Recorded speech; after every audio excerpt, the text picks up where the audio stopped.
and the good folks from G1 back. Slightly angled. Alright, so in the box, I don't unbox it right now. And this cafe's got free Wi-Fi, so yeah, I'll give it a shot. little adventures and you talk to different people, and I don't know if I fully get this part, but that's okay. Feel good about talking longer? I don't know about that.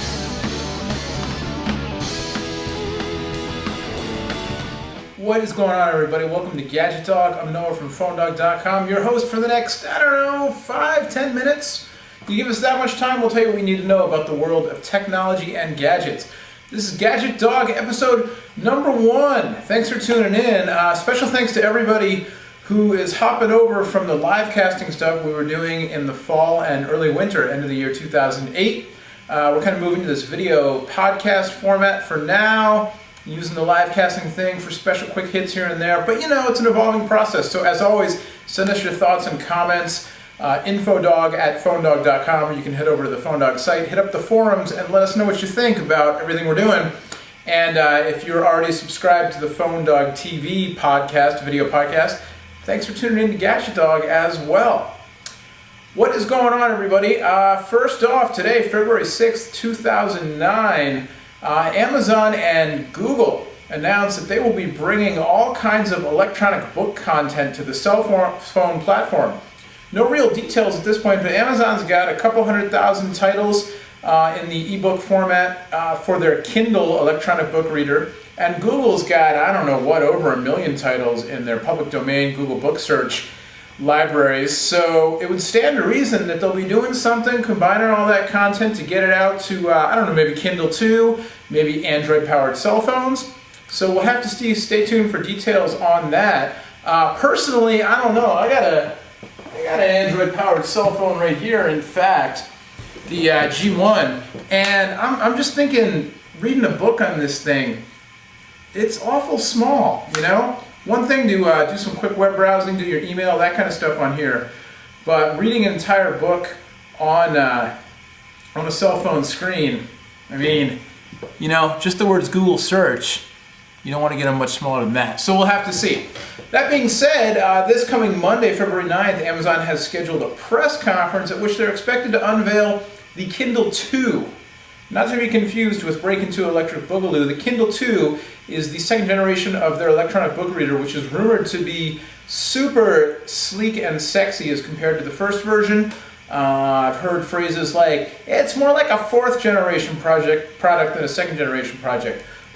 We'll have to see. I keep saying project, Freudian slip, I don't know. Here's the thing about Kindle. Everybody I know who has one loves it, but everybody I know who has one is A, rich, B, an avid reader, and C, travels a lot for business. Now, the average American consumer is neither rich, nor an avid reader, nor a heavy traveler. So it kind of remains to be seen, for $350 plus the cost of each individual book, how many of these things they're really going to move. I'm not saying everybody who has one is like that, but that's kind of the general demographic, at least that I've come across. You don't see nearly as many Kindles when you're riding, say, the public transportation system here in the San Francisco Bay Area, as you do, iPods, MP3 players, that kind of thing, let alone good old-fashioned books. And the people I know who are avid readers, but, neither super rich nor travel a lot, or actually even some who are, they tend to read books, You can buy a book, you can read it, you can pass it along to people. Better yet, you can join the library and get the books for free. What I'd love to see is Kindle bundled with a subscription service. So you pay whatever, you pay $15-20 a month, all you can read. I don't know if that would make economic sense for Amazon, but it seems like it would help push more units. Anyway, February 9th, Monday, Kindle 2 expected to be unveiled. Well, whatever it is, we'll bring it to you, don't worry.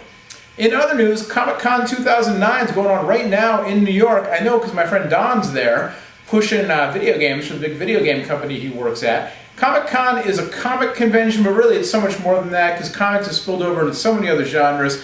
A couple, big video game, not necessarily announcements, but hands-on reports come out of ComicCon. There's the new Vin Diesel game. Vin Diesel lookalike's been spotted running around ComicCon. There's also the new Grand Theft Auto game, Chinatown Wars. Saw over on joystick.com some hands-on stuff about that, so check that out if you're into the whole roam around a virtual city, steal cars, and jack people up. kind of thing. So ComicCon 2009, if you happen to be there, if you went there, if you're going there, hit us up in the forums at phonedog.com. Let us know what you think. All right, as promised, one of the things we want to do here on GadgetDog is not only bring you tech news, but bring you quick hit product reviews and, dip into the reader mailbag, trying to answer some of your questions. So for this first episode, since this is a PhoneDog production, I am the senior editor over at PhoneDog.com. We figured, you know what? Phone review makes sense. It's the T-Mobile Curve 2 8900 from Blackberry.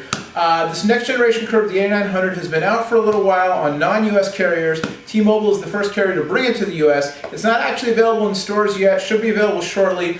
But, we got a copy a little bit ahead of time, and we hear that they're shipping out to some business users already. And straight up, in a nutshell, I think the Curve 2 is going to be the most popular Blackberry you're going to see for the next year or so, especially in its different incarnations on different carriers and possibly, slightly different variations when it comes to the CDMA carriers, Sprint and Verizon in the US. But I really like this phone.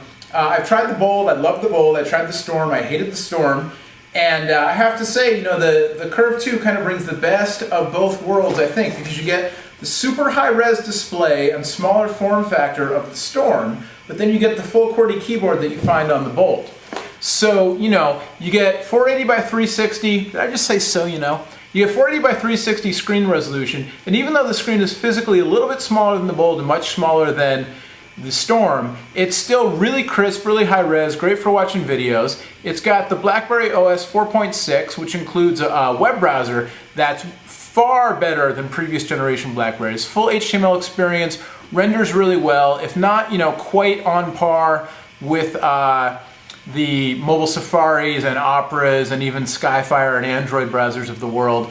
It's quite good, just a hair below those. Full HTML experience. You can see it renders the PhoneDog.com homepage pretty faithfully. A little bit of an issue with the tabs up there, and you're not going to get the Flash support and that kind of stuff. But definitely you can get a full HTML web browsing experience out of this, which is great. It's got the headphone jack, so you can listen to music, you can watch your videos on it.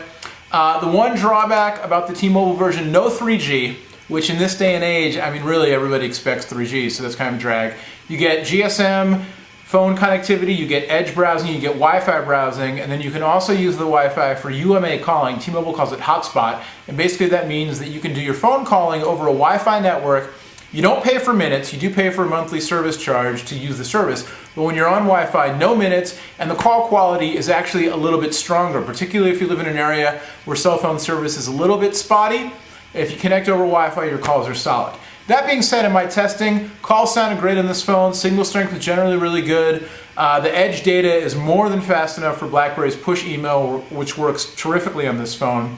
The trackball is great. It seems to be a little sturdier than the old generation Curve, a little less space for dust to get in. The QWERTY keyboard, while not as big as Bold's, is very comfortable. 3-megapixel camera with a light and video capture. It's a cell phone camera, but for a BlackBerry, it's about as good as any BlackBerry out there. And of course, the new generation OS 4.6, much more stable than the Storm when it first came out. Haven't really had a few issues with some Wi-Fi wonkiness, with network kind of dropping in and out a little bit, but that's been pretty minimal. Other than that, the phone's performed like a champ, and I like the brushed back much better than the leather back on the Bold. So there you go, big thumbs up for the Curve 2 8900, the T-Mobile version. Much more on this phone, including a full video review, full written review over on PhoneDog.com. Speaking of phones, we're geared up for Mobile World Congress 2009 in Barcelona. Lucky me, I'm flying to Spain at the end of next week to hit up the show. So starting on Sunday, February 15th, we'll have all kinds of coverage from Mobile World Congress of all the new phones coming out. Hey, my laptop just went to sleep. Come on now.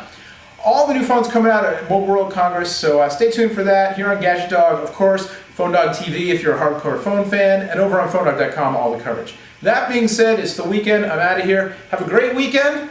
For everybody at GadgetDog and PhoneDog.com, I'm Noah. Thanks for watching. We'll see you next time.